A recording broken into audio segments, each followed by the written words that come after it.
How's it going? I'm going to be showing you guys the before and after of installing lowering springs on a Kia Optima. I'll show you the springs that I got.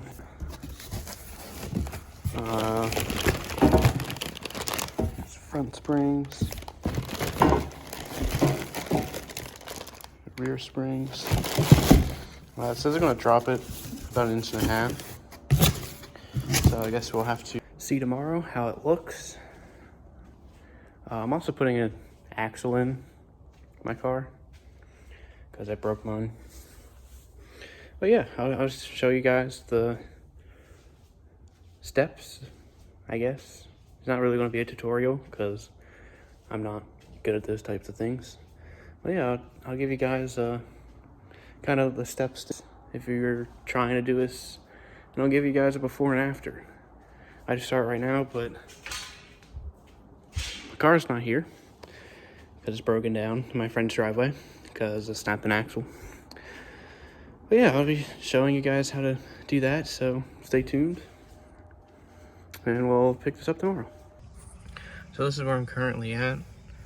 I have the new spring installed. There's my old one. I didn't take the top hat out. I just took the nut that's holding the whatchamacallit, the coil to the top hat out, so that there wouldn't be a big explosion because I don't have a spring compressor. But right now I'm trying to get these to line up with there, but mine's kind of a little bit more difficult because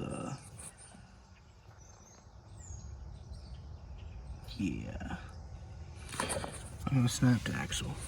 But I mean, I have an axle, but the way that I've seen it done online, it is easier to have this all put back together and then take your axle nut out, push this all over, pop the axle out, pull the axle out, seat the old one in, and then line this back up, put the axle nut back on. But I don't know if that's going to be how I do it because this seems really difficult and I can't get the spring to compress by hand, so wish me luck. Oh, also I snapped a sway bar end link, so that's gonna be great. That's just another part added to the list. All right, so I got this lined back up. I need to tighten these bolts.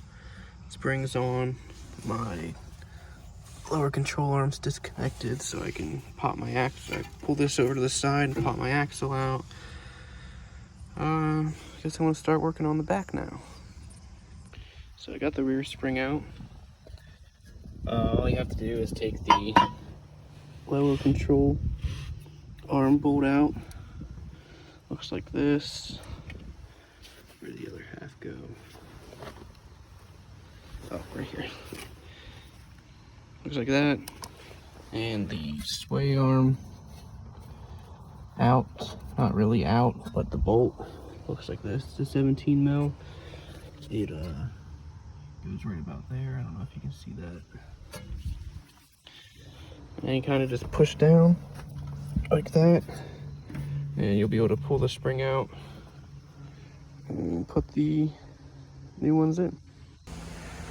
All right, well, I got the passenger side done, or driver's side done, sorry.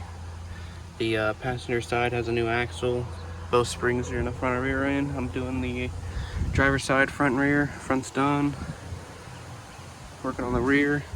I ain't gonna lie to you, it's a whole new day. It took me literally all day to do the passenger side with both the axle and the springs. It was a struggle, but yeah, I got working on the back part now. I'll show you when it's dropped on the ground what it looks like. Also, I just wanted to add in here, the easiest way I found to reconnect your sway bar end links. Take these two, I believe they're 12mm bolts out, and you'll be able to push, and then right here you can shove a little screwdriver in, and you can guide the a stud into the hole, tighten it, and then jack up the knuckle right here. Line this up because this is really hard to push when it's out and jacked up. Line it up with the holes, put those two 12mm bolts back in there, and then good to go. Looks pretty good. I'm a fan. But yeah, it should drop maybe like an eighth, quarter of an inch more when the suspension settles. But yeah, everything's tight. I'm ready to go home finally.